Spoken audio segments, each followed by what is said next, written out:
Hello, and welcome to SpyHards podcast. I'm Agent Scott. And I'm Cam the Provocateur doing donuts in a car.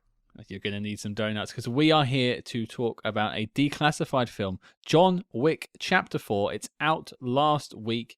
We've seen it, Cam, and we're here to tell you what we think. Yes, we are indeed. Scott, I think this was a pretty highly anticipated movie. The John Wick series seems, if anything, just to be growing with popularity with each installment. You know, you think about how modest a success the first one was, where it was like, it did well enough, and then it hit video and became like really popular. Yeah. And now, you know, John Wick 4 just opens and made just an absolute boatload of money. The future is, you know, we have Ballerina coming up. We've got the Continental TV show coming up. The world is good for John Wick, but John Wick Chapter 4... were you excited, and what was your response? Well, I will just set the table slightly before I answer your question. It's a declassified episode, guys, so we are going to talk about the film, but the first portion of discussion is going to be non-spoiler. So if you haven't seen the film, don't worry, you haven't got to switch off yet. We'll let you know when spoilers are coming, and then you can go and tune out for now. But yeah, to answer your question, Cam, was I excited? Yes, I was in the same boat as you. I loved John Wick 1. I thought it was a refreshing action film with a movie star that I hadn't seen do anything interesting in a little while. So it was good to see Keanu back in a lead role. And it just seems to have grown. It's really done that sort of Mission Impossible thing where they're actually sort of gone up in quality as they've gone along. And I used to think John Wick was kind of akin to Taken. Right. You know, like a sort of an art house first film that was interesting and then the concept grew. But whereas Taken sort of inverted when it came to quality, John Wick has not only escalated in terms of quality, it's escalated in terms of scale of the world, scale of the films, and I am constantly surprised on how they up the ante from film to film, and this film is no different. For me, I'm saying it off the top, this is my favorite of the John Wick films. Oh, that's interesting. It's your favorite. I don't know where I sit yet. It's definitely up there for sure. I'm a big fan of John Wick 2 in particular. I remember enjoying the first one, but it was the second one where I was suddenly like, oh, like this is a lot more interesting. And I really, really appreciated what they were doing action choreography wise. Yeah. And I'm someone like, I find action movies often very frustrating. And it's something I'm sure that has come up on the main feed several times where we've talked about action scenes that are generic in films. The 355 is one we've brought up, but there's a lot out there. There's tons of movies we have covered and will cover in the future where it's very generic stuff. Even like big budget movies. You know, I went and saw Black Panther 2 a while back. The action that is terrible. Yeah. Like it's so just a mishmash of bad editing and, you know, choreography that probably looked great on set but did not translate. And so when I watched the John Wicks, I'm not as much of a gun guy. Like movies that play this kind of like gun fu or gun kata, whatever you want to call it, that's not as much my thing. But I am a really big fan of more martial arts films. Like Jackie Chan stuff was really popular with me when I was young. And it's the choreography of the John Wick movies that just blows my mind. It's the sort of thing that, like, when I see it done on this level, I am both embarrassed for a lot of the big budget filmmakers out there cranking out unremarkable action scenes, but I'm also baffled as to how this continues to happen. Hollywood loves money. They love it. They've seen how audiences respond to John Wick and what Chad Stahelski and his team are doing. Why is this not being reflected in other movies? Why are other filmmakers not jumping on this bandwagon to try to give audiences the same level of thing? And I think this latest one, Chapter 4, as you said, it raises the bar. It has... I don't know that I connect that much emotionally with the John Wick franchise, but it is a nice little like grace note if this marks perhaps an ending for the series. Who knows? But it would work in that sort of fashion. And it introduces constant action sequences I hadn't seen before. How they've made 4 movies that are getting considerably longer and longer with each installment without feeling like they're repeating themselves. It's really astonishing. Well, it's actually a point I had for later, but maybe I'll jump on it here. This is the longest John Wick film. It clocks in at just under 3 hours. And I've been pretty loud on social media and on the podcast in the past about thinking films shouldn't really be scratching that level. And if they do, they have to earn it. You have been fighting for a 3-hour Matt Helm film. Well, I have. And I think the 355 should have been 3 hours and 55 minutes. But That would have been amazing. It would have actually been like a nice sort of in joke, wouldn't it? But Yeah. no, this film earned its time. It never felt over long. I watched it in the theaters and I sat there. I almost blinked and the film had ended. It was brilliantly paced. It used every minute. It wrung every bit of continuity out. World building, but also prolonged action sequences. You said about sort of upping the stakes, and I said upping the ante, all the same thing. But there's moments in this film, like the ending with the fight up the staircase in Paris. I've never seen anything like that. Yeah. And I've seen a lot of action films. And I just think, why is this the first time I'm seeing this? This is absolutely phenomenal. They have some funny sort of moments, some great subversion with that staircase, what sort of happens midway throughout. And I mean, one thing people often mention when they're talking about the John Wick films is kind of some of the things it took from a game called Hotline Miami. I don't know if you're familiar with that game at all. No. It's kind of like a top-down shooter. And this film actually references that game, the sequence where he's clearing out the sort of hotel and the guys have the fire breath shotgun rounds, and you see like in between the rooms as John Wick is clearing them out. Yeah. This is in the trailers, folks. I'm not spoiling anything. And again, like, I've never seen anything like that in reality. And it almost felt like a video game I was watching at some point. Like, it looked so unreal, but it was real and practical and visceral. I can't help but laud this film and just think, what on earth is everyone else doing? And you mentioned, like, why are Hollywood not jumping on this? They are. They're just failing. Yeah. You just look at some of the other action films that have come out recently. Like, in the last sort of 5 years, people have started turning their guns slightly sideways with handguns, trying to be John Wick. I think of, like, Extraction on Netflix. Mm-hmm. All this sort of close combat gun fu, I think as you refer to it. But nothing comes even close to this. But then that happened with Taken as well. The Taken came out, and then there was a lot of, like, man on a mission saving X films for a while, but none of them were as good as Taken. Or the Bourne approach to action, which Yeah. Taken was definitely jumping on board with. I think Taken does it a little better than many, at least the first one. By the time you get to that third one and he's jumping that fence, we are well over the fence of quality. Quite. But yeah, it's like, I guess I was always hoping that like the John Wick trend would sell, that audiences want propulsive action where they can make out what's happening. And it just doesn't feel like we've really gotten that real revolution of action filmmaking. And, you know, you mentioned Extraction, also directed by a stunt coordinator turned director. So, like, that sort of thing seems to have a certain audience. And I think Extraction's at least a somewhat better example, at least in terms of the action choreography. But to me, like, the beauty of, like, the John Wick franchise is the confidence in its world. Like, these movies are deeply silly. Deeply. There is a point in this movie where they raise the concept of basically a duel between two powers. Mm-hmm. And someone says, that's a myth. You can't do that. And I'm like, why? Like, why? In this world, why is that a myth? Like, everything is so absurd and ridiculous and heightened that, like, why is this concept something that people are gasping over? There's sacred ground where you can't kill each other, but you can't do duels, Cam. Get with it. Jeez. Like, this movie, to me, and it's kind of been one of my issues with the series. It's why, like, as much as I love watching these movies in a theater, they are not movies that I am destined to sit and rewatch over and over again. The way I am something even like The Raid, The Raid I really love, is just like the mythology of John Wick is really fun on a very, very superficial level.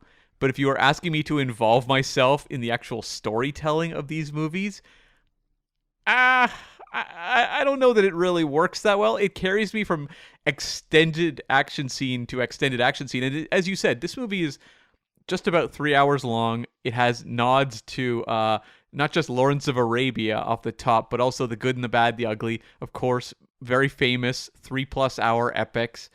And this movie knows exactly what it wants to be. It wants to be this epic scale 3-hour action film. And as you said, they pull it off very well pace-wise. I never felt like I was bored.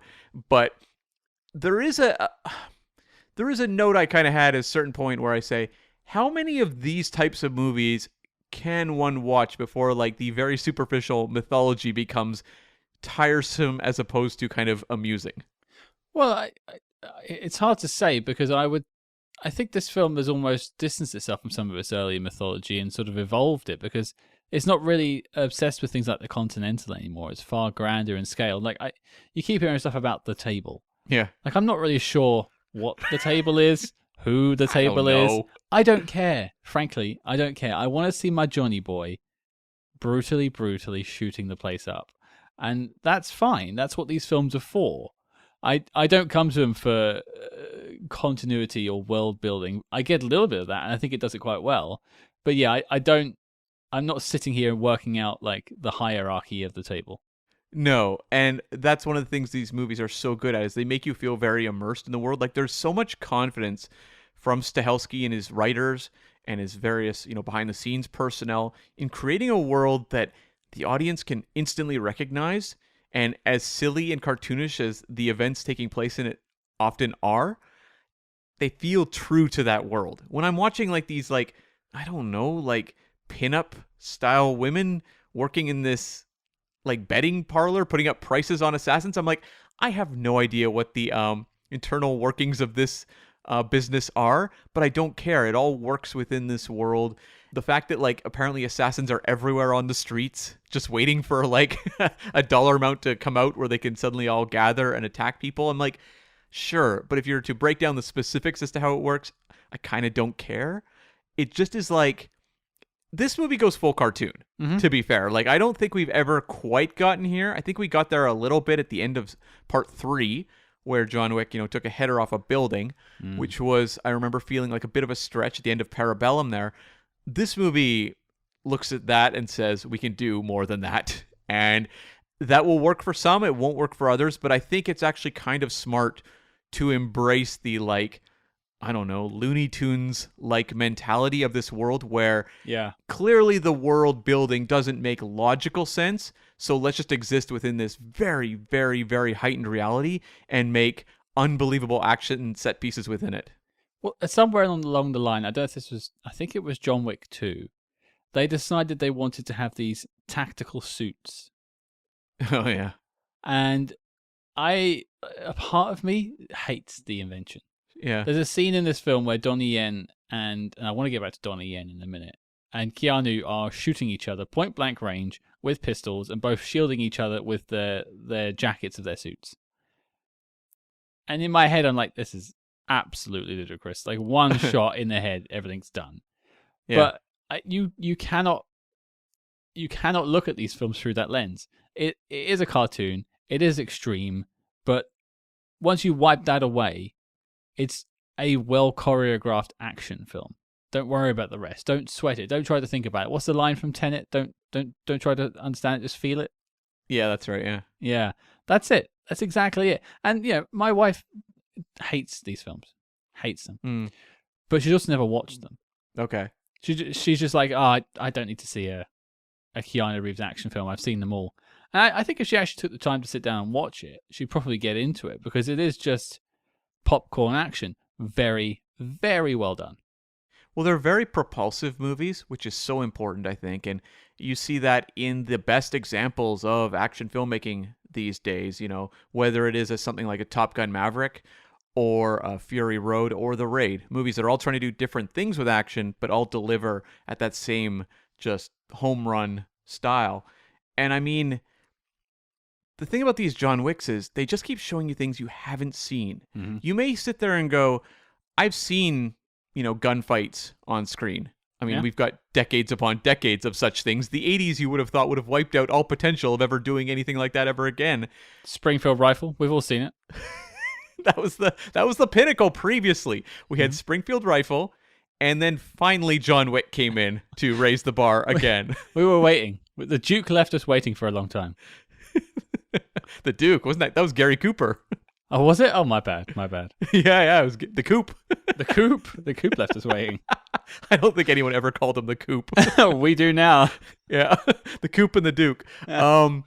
But yeah, to me, when I'm sitting there watching them, and I'm watching John Wick do donuts, like firing a gun out, like the windshield of a car, and doing this like multiple times around a group of adversaries, I'm just like, it's a little bit of that Jackie Chan magic where you're like, how did they do this? Like, I know they did a lot of the practical stunts, but like this this shouldn't have worked. And that's kind of the magic trick of these movies. Whether I am watching stuff that's aided by effects or I'm just watching human choreography, it's so unbelievable on screen that I'm just amazed by the magic trick. Well, there's another franchise. It's also interesting to draw a contrast with this is the Fast and Furious. Mm. They've escalated over the last 9 films. They've gone to space. They went too far. And that's something I always worry about with John Wick's, and they didn't do it here. Once you got to about 7, that got really cartoony, and then to me, like 8 and 9 were not good. Yeah, but the thing is, and I'm not saying they were any good. I didn't like 9. We're on record saying we didn't like 9, but they still bring in audiences. Mm-hmm. They still have a crowd. They still have their fans, much as John Wick clearly does still. So I think both are still doing something right and appealing to something in us. And speaking of appealing, I mentioned the name Donnie Yen. Oof. This man can do no wrong. Now, having him as a blind assassin in this film, I got instantly, thoughts of Rogue One. Like, are we going to get a rehash of his character in Rogue One? I'm sure you know the character's name and his whole backstory, Cam. It's like Chiwut or something like that. Yeah, nerd. But he somehow created a completely new blind character that felt completely different and somehow evolved the fight. He created a whole new fighting style, it feels like. There's moments where like Donnie Yen's character is beating people up and not looking at the actor he's acting up against and still delivering a very impactful fight sequence. Well, there's such a tradition of like blind samurai, or in Hong Kong action movies, also like blind assassins. Like there is this kind of history of that. And his ability to do that here, and with John Wick, sometimes it's tough to kind of assign originality to this franchise because, we kind of know the American touch points pretty well, but there's a lot drawn from anime or a lot of more obscure Hong Kong films that I'm just not familiar with. So I don't like to say John Wick invented any of these things, but I think they have, in many ways, perfected it for a American filmmaking package. Sure.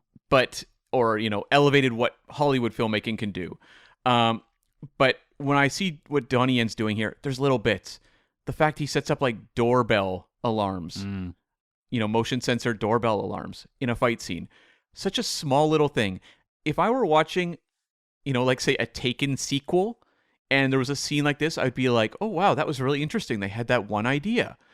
And yet it's totally throwaway here. It's used relatively early in the movie, and they still have a billion more ideas to show the audience they haven't seen before.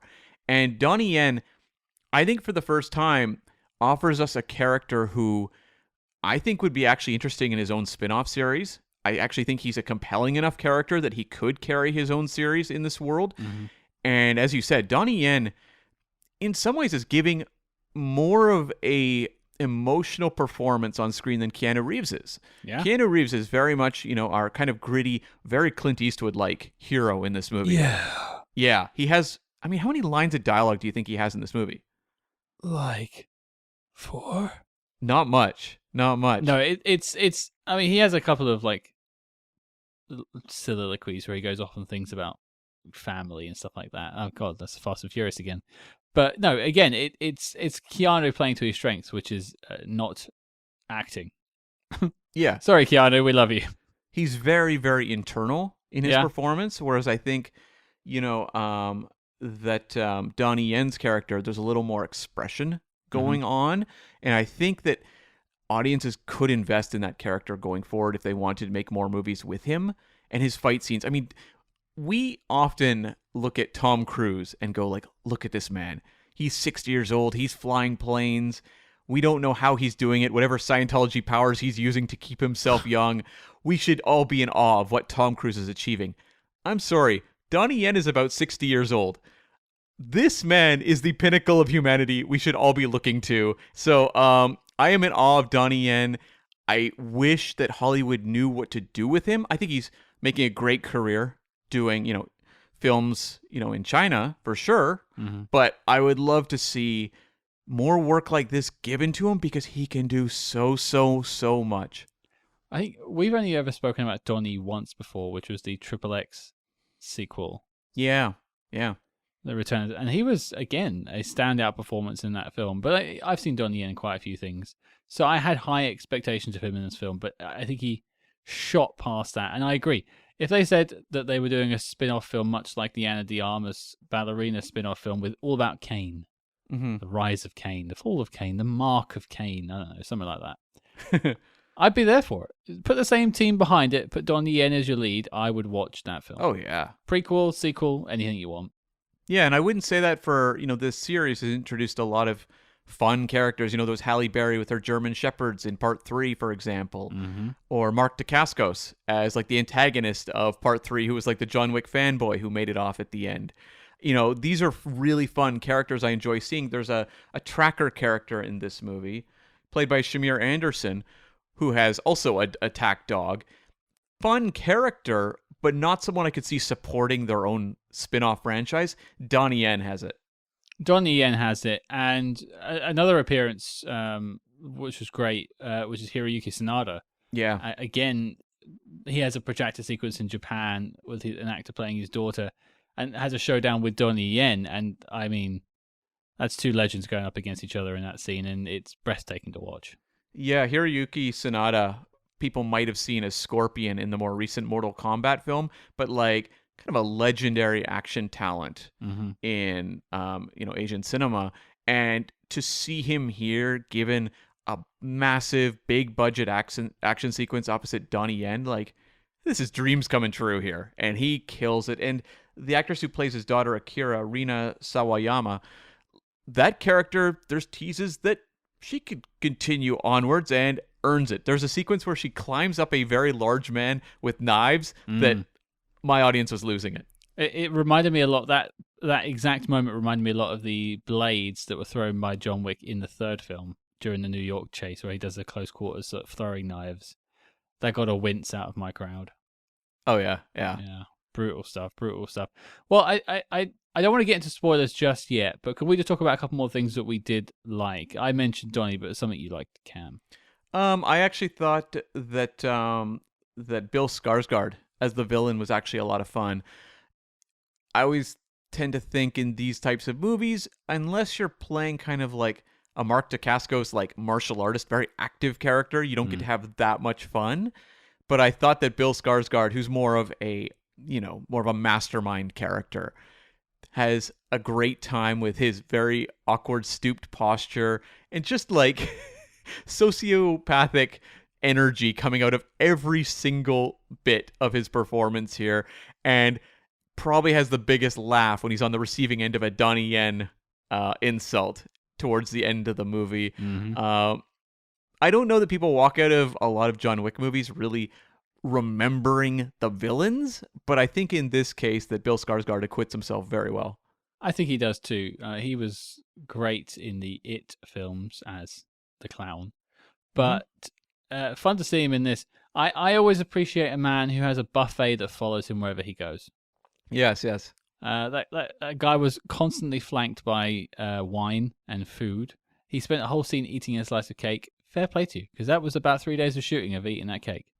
And that beautiful scene where you get Ian McShane, who gets more to do in this movie, which is a lot of fun, but walking down the sort of like room of paintings where the Skarsgård character is hanging out. This movie looks beautiful, by the way. Yeah. The cinematography is by Dan Laustsen, who has worked with Guillermo del Toro on some of his more recent movies like Nightmare Alley and The Shape of Water.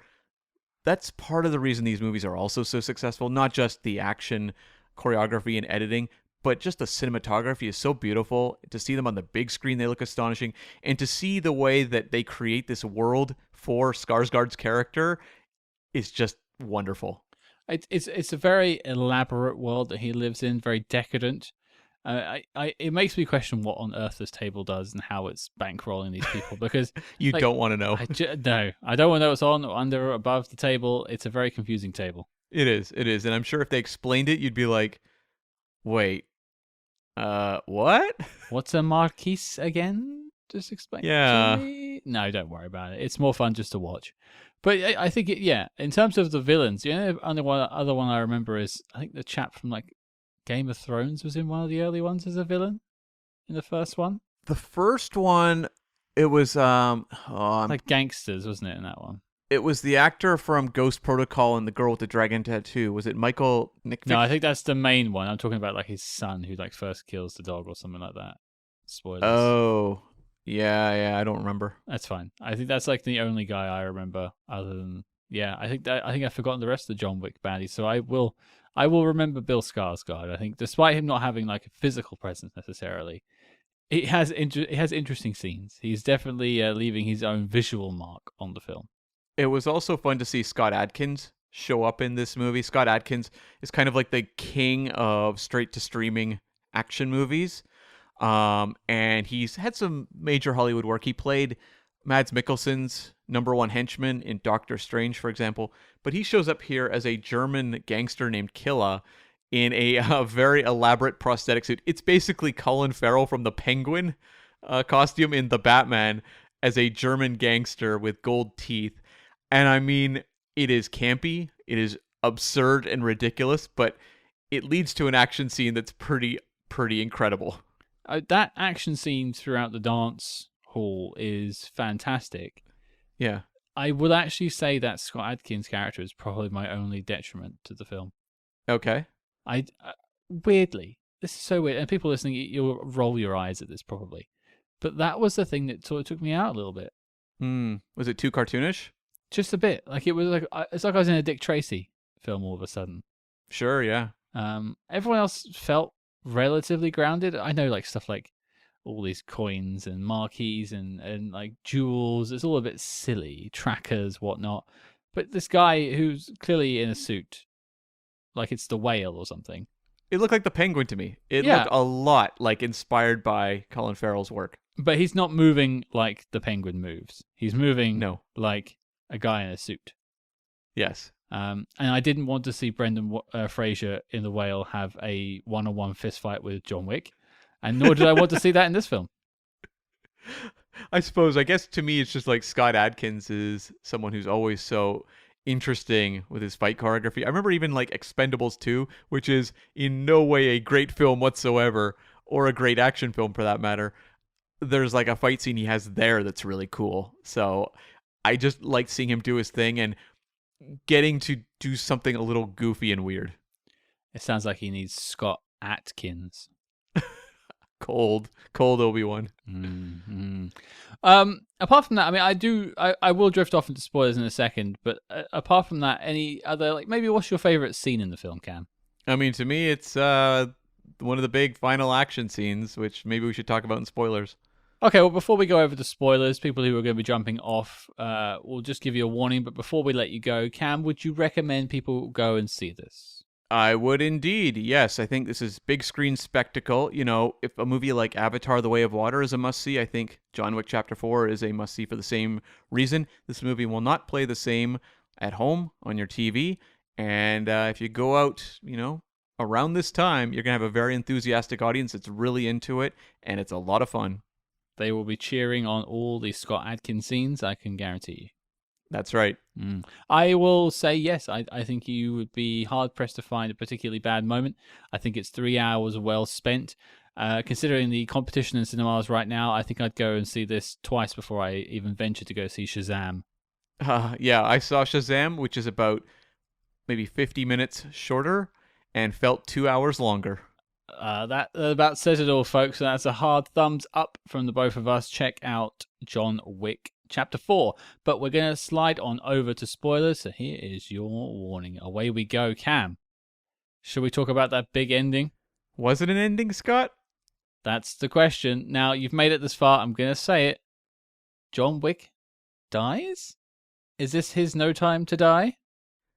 I hope so, honestly. Like, to me, when I get to the end of this movie and John Wick has, won this duel and has been shot multiple times, although they didn't look like the most severe of wounds considering what the character has dealt with in the past. Yes. Cam MD is here, everyone, to tell us That's about right. mortal That's right. Let wounds. me put on my stethoscope and give my medical knowledge on this one. But it's like you've seen this man get hurled down like countless flights of stairs, which is my favorite action scene in the movie, which we'll get to in a second. But I guess I can buy he dies in these circumstances, but I want him to die because it felt like a worthy ending. He was cleared of all of his issues. He gave the gift of, to Donnie Yen of being free of his, being basically tied to the table people. The table people. The table people, as I will refer to them from now on. They're coming for us all, those table people. It felt like a proper ending. And when he said he was going, or take me home, he said it to Ian McShane's character. I'm like, that is perfect. He is going home. And then we get the grave shot. I want that to be the end. But the mere fact that the head of Lionsgate talking about the smashing success of this movie in opening weekend is like, we want John Wick 5. I'm like, oh boy. There's a couple of things to consider when we're talking about there being a fifth one. And I will preface with, if this is the end, I'm happy. Me too. I think you've completed John Wick's arc. You've extended it maybe a bit too far, but I don't really have any complaints if it ended here. Now, when they announced they were doing a fourth John Wick film, they actually announced they were doing a fourth and fifth. It was going to film back to back. And then during the process of making it, they decided to do just the one. That's how I've read it. I assume you've got the same. Yeah, Stahelski basically said that by shooting them back to back, he didn't feel like they could make two movies that felt like each one was upping the ante because they would be using kind of the same technology of the moment.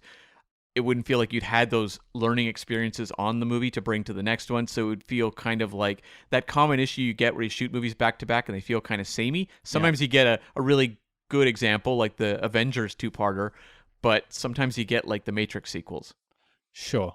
That's fair. I actually stand up for those sequels, but that's for an argument for another day, I think. But then the team behind it have also said that they intend to go away from this one and reflect and see how it does and see how they feel and if they have a story to tell, because most of the John Wick stories have been broken between the director and Keanu having a drink and just talking about what they could do and what they'd like to do. I mean, as we alluded to, he's shot, killed, and buried at the end of this film. That's as final as Captain Spock had at the end of The Wrath of Khan, and look what we had in the third film. Well, we never saw the body get buried. True. I was actually, and there is a post-credit scene, apparently. There is, of Donnie Yen being approached by the Akira character who has a knife, getting revenge for her father. Yeah, I didn't stay. I didn't think they did post-credit scene, so I didn't stick around for that. I sort of read about it afterwards. But yeah, if they have something interesting to tell. Now, I know, or I've been led to believe, that John will be turning up in the Ballerina film, which is set between chapters 3 and 4. So continuity-wise, perfectly fine. I don't know where the timeline fits, because I thought 4 picks up almost immediately after 3. But I guess he has enough time to travel to a desert somewhere and do that bit. So there's probably a bit of time. Well, 4 starts with him, like, with the Laurence Fishburne character underground. So I would assume after being shot and falling off a building at the end of 3, that he would have been somewhat underground for a while recuperating. Which makes sense. It probably hurt a wee bit. So yeah, there's time for that. So I imagine we will see John. Well, no, I'm fairly certain we'll see John Wick again. But where we'll see him leading a film, I'm not too sure. I wouldn't be surprised if we got a Kane film. Yeah. With the Akira character as well, maybe, or something like that. The tracker character you mentioned earlier, I felt like was kind of setting up to have more. I felt like they didn't really do much with him. I think there was issues with this character. I actually liked a lot of the fact you didn't quite know his loyalties. It was someone who had a certain price he wanted to kill John Wick, but he was kind of a little bit of that Mark Dacascos fanboy character where he was in admiration of John Wick and wouldn't kill him until the price was at a certain level. But I know they cut footage out of him, as I've heard them talk about on podcasts. When you get to that end point and he's sitting on those stairs, reacting to what is going on at the duel, it doesn't make any sense. He is in no way able to see what's going on. It feels like they had to shoot something and wedge it in because his exit had been cut out of the movie or something. So I haven't heard these podcasts. What have you been sort of led to believe? Well, just that they cut footage with that character. Right. Okay. That's all I know. I haven't heard anything specific about an ending, but it would not surprise me if there was an ending to that character that was cut because of pace. They wanted to have the grave shot and end the movie, and it just didn't work because it does not make any sense where this character is just sitting making comments. It just feels very weird. Yeah, it just feels like he's like an interloper in that scene. Like he shouldn't really be there. He should have left it earlier in the film. But he's also not seeing anything that's happening. Can't he see it from where he sat? No, he's sitting on stairs looking out in the opposite direction. Not sure about that. It's like it doesn't work. Geography-wise, it does not work. Okay. Well, if they want to pick him up in another film, it's fine. If they want to go the Halle Berry route of just not mentioning them again, also fine. I'd like to also let's see Halle Berry come back at some point. But well, that's the thing. To me, with the bringing back John Wick the character, look, don't get greedy. And I say that not because I don't want Keanu to get a paycheck. He's earned it with what he's doing here, or Stahelski. They obviously have earned their success with what they're doing. They are not resting on their laurels with these movies. Each one, they are working harder and harder to try and up the ante on them.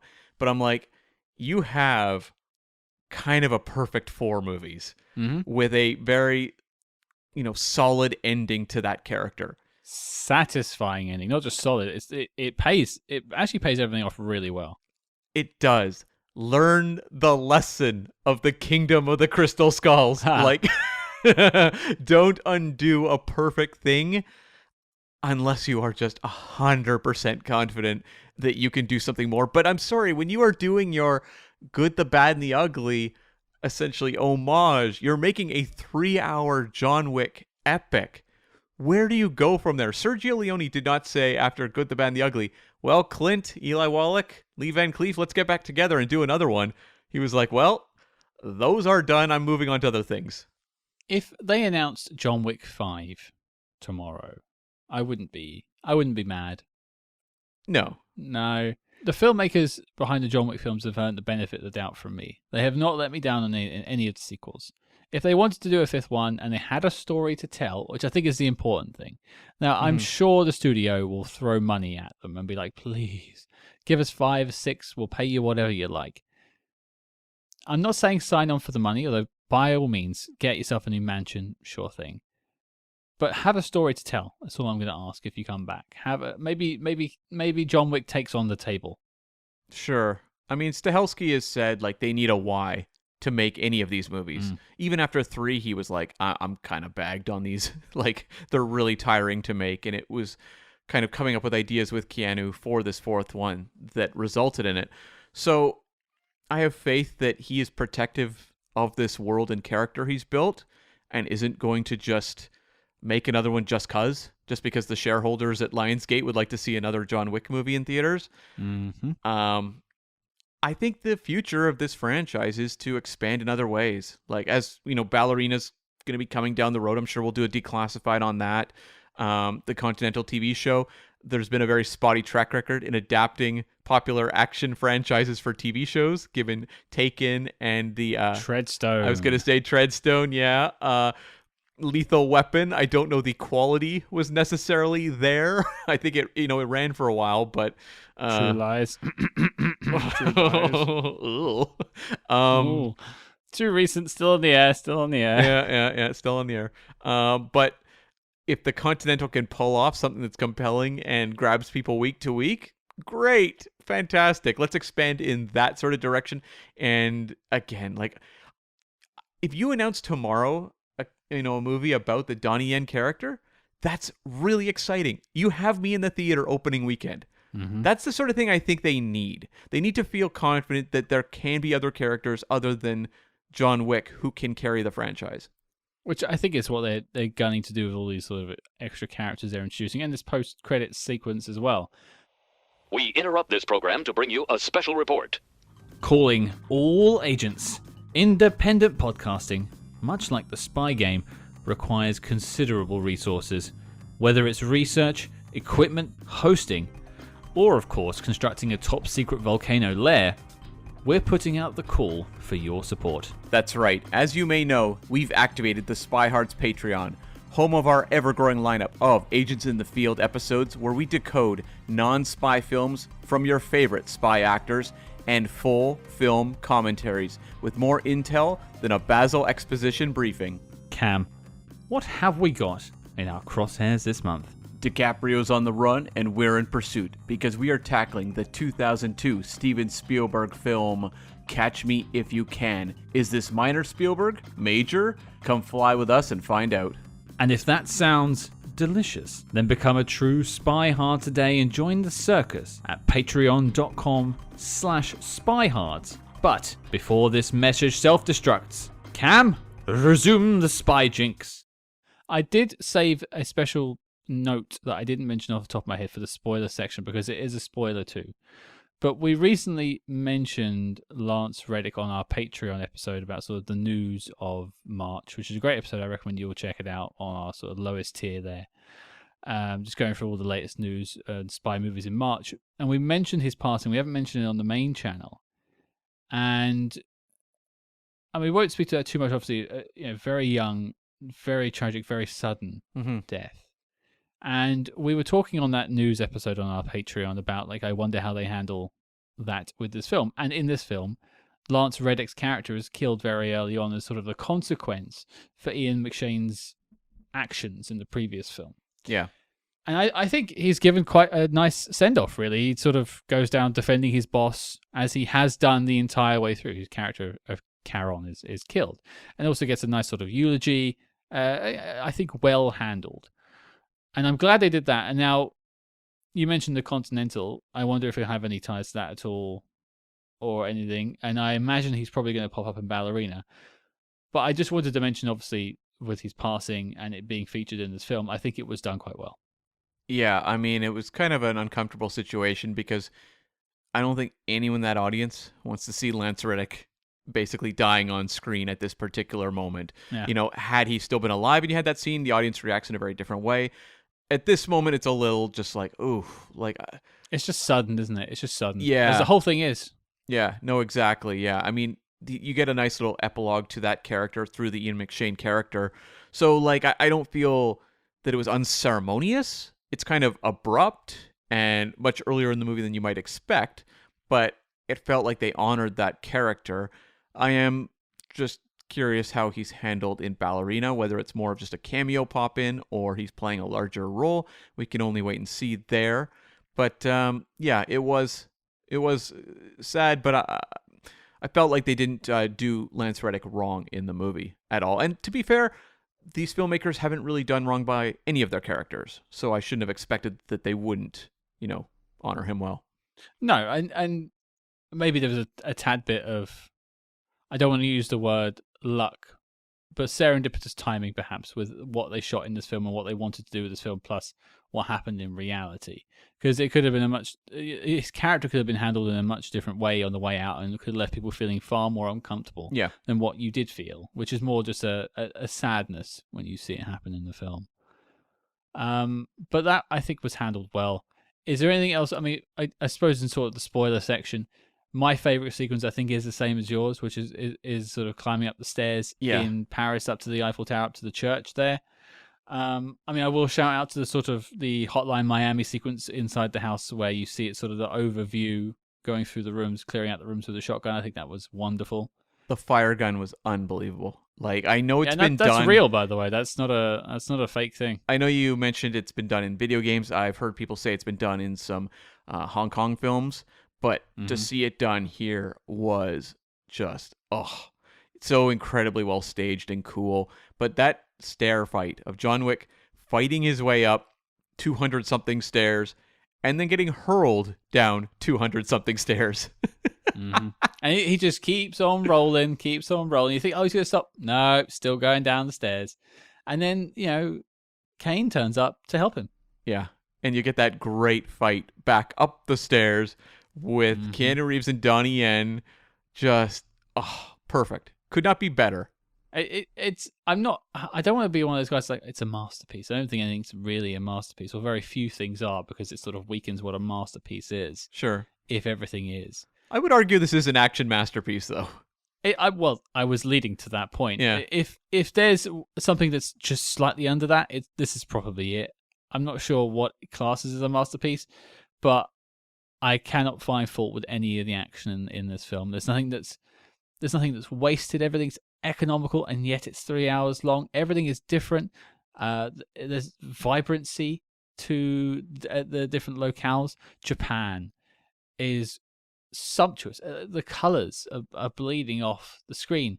It's neon, it's drenched, it's lovely. And then you're in Paris and everything has got that European sort of brownstone look about it. And yeah, they're shooting bits of that around the Champs-Elysees, and I've been there. I've been to some of those streets they were walking on. And it's also crazy to think that's what's happening there. But actually some of those same streets were used for Bourne Identity, funnily enough. Right. It's just a big thoroughfare in Paris.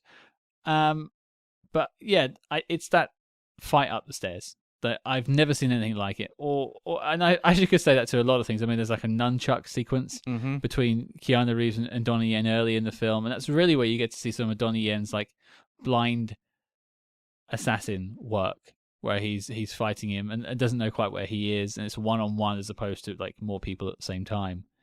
And they do sort of pull back a bit from having them fight one-on-one a lot throughout the film. They put obstacles in the way, and that's really the closest you get to them being mano a mano. And it ends in a stalemate, basically. Someone interrupts, but again, just gorgeous. The entire film. You wouldn't think an action film like John Wick Chapter 4 has any right to be this good looking. And we talk about this No Time to Die effect of him dying at the end. I'm sorry, No Time to Die. I'm sorry, Bond fans, but this film is far superior. The overall film? Yeah. We may have to revisit that one when we get to No Time to Die. I guess I would agree with you in cohesiveness. I think No Time to Die has some issues that we're going to tackle that one relatively soon down the road. But yeah, I do have issues with No Time to Die. I would say that maybe the emotional hit at the end is more effective in No Time to Die.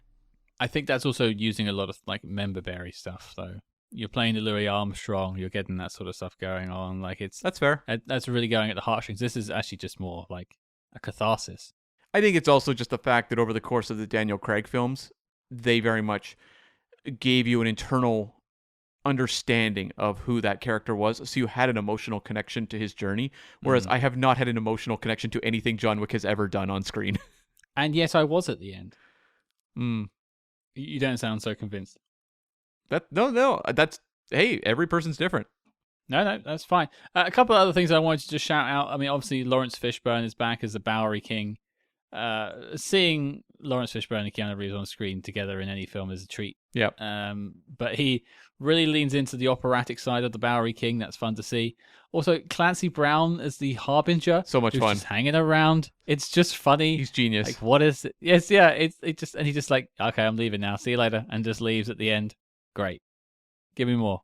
Yeah, I love Clancy Brown. He's one of those just super fun character actors in anything he does. And I like when anyone is added as a significant character in a John Wick film, they're going to get to do something very memorable and fun. Like, you don't forget them. They really know how to use their actors in the way that often Bond does as well. Yeah, that's very true. I mean, I wish I could forget Scott Adkins. I'm on board. Hey, don't get me wrong. That fight sequence is great. I just maybe could have done without the fat suit. Yeah, it was a bit of a strange choice, but that's it gave him it was a Dick Tracy moment for me, but that's fine. And I love Dick Tracy. You do love Dick Tracy, and I've watched it because of you, and it is a good film. Yeah. That is fair. Well, I kind of want to wrap us up because we are going to tackle the John Wick films as a franchise down the road, probably Ballerina as well. Somewhere down the line, probably when it's wrapped up in a couple of years' time, we can take a good sort of look at the making of and go through it, do some interviews, that sort of thing. So we will come back to this world, but if this is the end of John Wick's journey, are you happy with everything, Cam? Yeah, I think they should be very, very proud of themselves for what they achieved and know that if this is a 4-film set about this character, it will have a legacy. It absolutely will have a legacy, and not only in terms of just people going back to this and pointing to these as some of these, you used the word masterpiece, I'll use your word, masterpieces of action cinema, but it's also spawning off sidequels, prequels, sequels, maybe with like Donnie Yen. So there is a legacy to John Wick past John Wick. Mm-hmm. Yeah. Yeah, we both said we recommend this film. I hope you've enjoyed our chat on John Wick Chapter 4. Go and see it in the theaters, folks. Go and support your local theater. Maybe not a chain. Go independent if you can. Let's keep these guys in business. I think this is meant to be seen on the big screen. Cam, the question goes to you, sir. What on earth are we following up with next week? Well, we have just talked about one of the great action adventure characters of all time, staging unbelievable, elaborately choreographed action sequences. So we're going to talk about a very similar character from the silver screen history. We're going to talk about Matt Helm and Dean Martin in the third Matt Helm adventure, The Ambushers. Quite the whiplash. Quite the whiplash. Not our biggest whiplash, though, to be fair, in SpyHards history. We've had some pretty neck-breaking whiplashes before. I'm excited to go back to the world of boozy broads and babes and bullets and all kinds of other B words with Matt Helm. I'm interested to see what it does. We've got a great guest joining us, a little bit of a Bond historian, legend in sort of the writing about Bond as well, and he loves his Matt Helm. He's also written a book about Matt Helm, so we'll be discussing that too. So your mission, folks, should you choose to accept it, is to join us next week as we chat about Matt Helm's third spectacular adventure, The Ambushers. And if you like what you heard on the show, please consider leaving us a 5-star review wherever you get your podcasts. And do not forget to follow us discreetly on social media at SpyHards. That's SpyHards on Facebook, Twitter, and Instagram. But until next week, listeners, those who cling to death live, but those who cling to life die.